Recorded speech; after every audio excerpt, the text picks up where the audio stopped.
BA द्वितीय वर्ष की बच्चियों का पुनः स्वागत है। बच्चों, हम निदर्शन पढ़ रहे हैं और निदर्शन की एक विधि देव निदर्शन विधि हम पढ़ चुके हैं।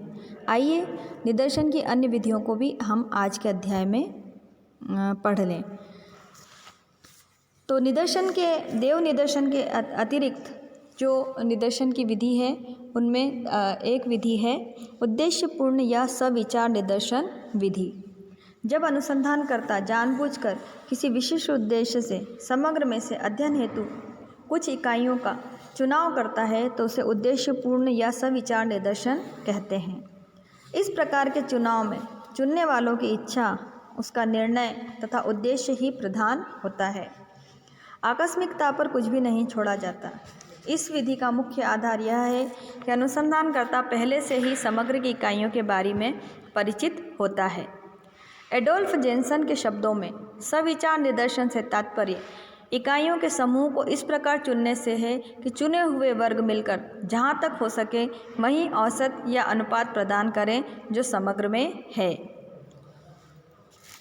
जहोदा तथा कुक के शब्दों में उद्देश्यपूर्ण निदर्शन के पीछे यह आधारभूत मान्यता होती है कि उचित निर्णय या उपयुक्त कुशलता के साथ व्यक्ति निदर्शन में सम्मिलित करने हेतु उन मामलों को चुन सकता है तथा इस प्रकार ऐसे निदर्शनों का विकास करता है जो उसकी आवश्यकताओं के अनुसार संतोषजनक हैं। इस प्रकार सविचार या उद्देश्यपूर्ण निदर्शन में अनुसंधानकर्ता अपने उद्देश्य को ध्यान में रखते हुए उन्हीं इकाइयों का चयन करता है जो क्षेत्र का सर्वाधिक प्रतिनिधित्व करती हों। सविचार निदर्शन के जो लक्षण होते हैं, इसमें अनुसंधानकर्ता समग्र की प्रकृति, गुणों, इकाइयों की विशेषताओं से पूर्व में परिचित होता है। वह यह जानता है कि किन इकाइयों को चुनना है, अध्ययन की दृष्टि से कौन सी इकाइयाँ लाभप्रद होंगी। साथ ही साथ सविचार निदर्शन का चुनाव इस तरह से किया जाता है कि वे अध्ययन के उद्देश्य की पूर्ति करें और अनुसंधानकर्ता अपनी इच्छा अनुसार निदर्शनों का चुनाव करता है, अतः पक्षपात की संभावना भी अधिक रहती है। सविचार निदर्शन का जो गुण है वह है यह अध्ययन पद्धति कम खर्चीली है और इसमें निदर्शन का आकार बहुत छोटा होता है। इस विधि में निदर्शन का आकार जो छोटा तो होता ही है किंतु अपेक्षाकृत अधिक प्रतिनिधित्वपूर्ण होता है। यह विधि ऐसे अनुसंधानों में विशेष रूप से उपयोगी होती है जिनमें समग्र की कुछ इकाइयों का चुना जाना विशेष रूप से उपयोगी होता है। जैसे यदि हम भारत में लोहा और इस्पात उद्योग का सर्वेक्षण करना चाहते हैं तो हमें टाटा लोह और इस्पात कंपनी का अवश्य अध्ययन करना होगा। यदि इनके स्थान पर हम देव निदर्शन विधि अपनाते हैं तो टाटा कंपनी का चुनाव हो भी सकता है और नहीं भी हो सकता है। इसलिए जब सोच समझकर हमें अध्ययन करना होता है तो उस अध्ययन के लिए यह विधि एक उपयुक्त विधि होती है और यह विधि पूर्वगामी अध्ययनों के लिए विशेष लाभदायक भी होती है।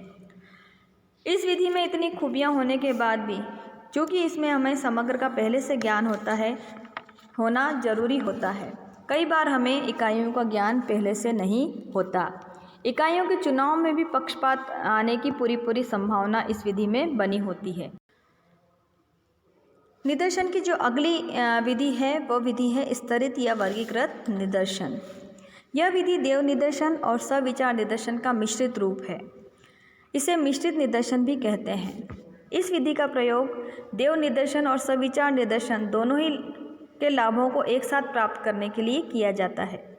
इसमें सर्वप्रथम समग्र को विचारपूर्वक कई सजातीय वर्गों में विभाजित किया जाता है और उसके बाद प्रत्येक वर्ग में से निश्चित संख्या में देव निदर्शन विधि से इकाइयों का चुनाव किया जाता है।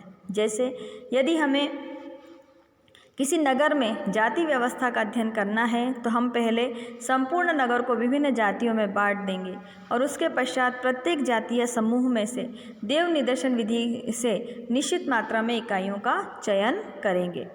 इस विधि का प्रयोग उसी समय किया जाता है जब समग्र की सभी इकाइयाँ सजातीय न हों, यानी एक समान न हों। जिन इकाइयों के समान लक्षण हों उन्हें एक वर्ग के अंतर्गत रख लिया जाता है। उसके पश्चात प्रत्येक वर्ग में से निश्चित मात्रा में निदर्शन चुन लिया जाता है।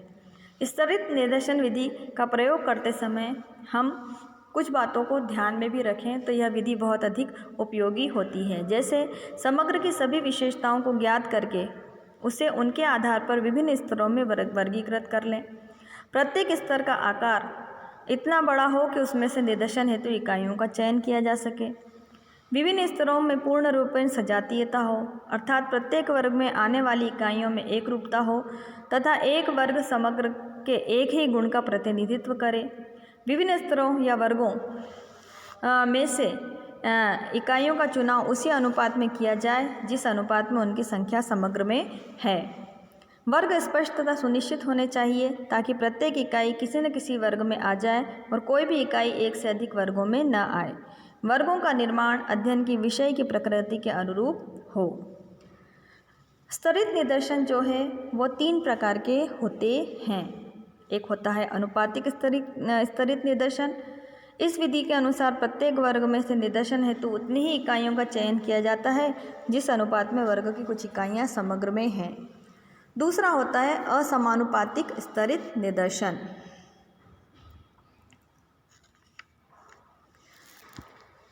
इस विधि में प्रत्येक वर्ग में से समान संख्या में इकाइयाँ चुनी जाती हैं। इस बात का ध्यान नहीं रखा जाता है कि उनका समग्र से क्या अनुपात है। और तीसरा होता है भारयुक्त स्तरित निदर्शन। इस विधि में उपयुक्त दोनों विधियों का मिश्रण पाया जाता है। इस विधि में पहले प्रत्येक वर्ग में समान संख्याओं का चुनाव किया जाता है, उसके बाद अधिक संख्या वाले वर्गों की इकाइयों को अधिक भार प्रदान करके उनका प्रभाव बढ़ा दिया जाता है। यह भार उसी अनुपात में प्रदान किया जाता है जिस अनुपात में वर्ग की इकाइयाँ समग्र में होती हैं। स्तरित निदर्शन के जो गुण होते हैं उन गुणों में है यह है कि इस विधि के द्वारा निदर्शन निकालने वाले को निदर्शन के चुनाव में अधिक नियंत्रण प्राप्त हो जाता है। इसमें समग्र के प्रत्येक वर्ग की इकाइयों को निदर्शन में स्थान प्राप्त हो जाता है और किसी वर्ग के छूटने की संभावना नहीं रहती। देव निदर्शन में यद्यपि प्रत्येक इकाई के चुने जाने की संभावना रहती है, किंतु फिर भी कई बार महत्वपूर्ण वर्ग छूट भी जाते हैं, जबकि स्तरित निदर्शन में ऐसा नहीं होता। यदि वर्गीकरण उचित प्रकार से किया गया है तो थोड़ी इकाइयों में से ही प्रतिनिधित्व इकाइयों का चुनाव हो जाता है, जबकि देव निदर्शन में प्रतिनिधित्व के लिए इकाइयों का पर्याप्त मात्रा में चुनाव जाना आवश्यक होता है। इस विधि में इकाइयों का प्रतिस्थापन बहुत ही सरल है। यदि प्रारंभिक निदर्शन में चुनी हुई किसी इकाई से संपर्क स्थापित नहीं किया जा सकता तो उसके स्थान पर उसी वर्ग में से दूसरी इकाई भी चुन ली जाती है। इस परिवर्तन से निदर्शन में प्रतिनिधित्व पूर्ण होने का या न होने पर कोई असर नहीं पड़ता है। और वर्गीकरण द्वारा निदर्शन का चुनाव इस प्रकार से किया जा सकता है कि निदर्शन की अधिकांश इकाइयाँ भौगोलिक दृष्टि से केंद्रित हों। ऐसे अध्ययन में धन व समय की बचत हो सकती है।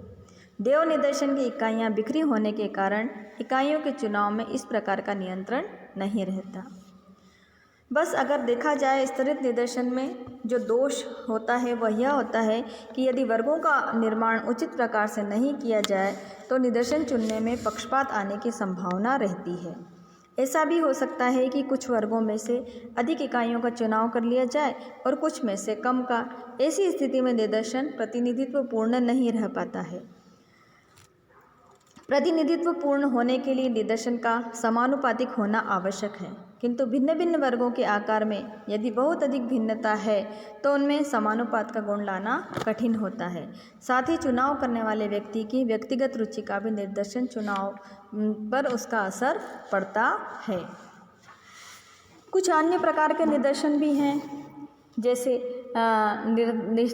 अभ्यांश निदर्शन या वर्गीय निदर्शन का ही एक रूप है।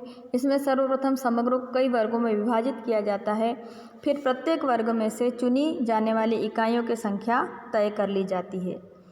इस निश्चित संख्या को ही अभ्यांग कहते हैं। इसके बाद अनुसंधानकर्ता प्रत्येक वर्ग में से निर्धारित मात्रा में अपनी इच्छा अनुसार इकाइयों का चुनाव कर लेता है। एक होता है बहुस्तरीय निदर्शन। नाम से ही समझ में आ रहा है बच्चों, इस विधि का प्रयोग बहुत बड़े क्षेत्र के निदर्शन निकालने के लिए किया जाता है। चूँकि इस विधि में निदर्शन का चुनाव कई स्तरों से गुजरने के बाद किया जाता है, इसलिए इसे बहुस्तरीय निदर्शन कहा जाता है। इस विधि से यदि हम किसी बड़े नगर का अध्ययन करना चाहते हैं तो उसके लिए हमें 3-4 स्तरों से गुजरना पड़ता है। जैसे संपूर्ण नगर को कई क्षेत्रों या वार्डों में बांटा जाएगा।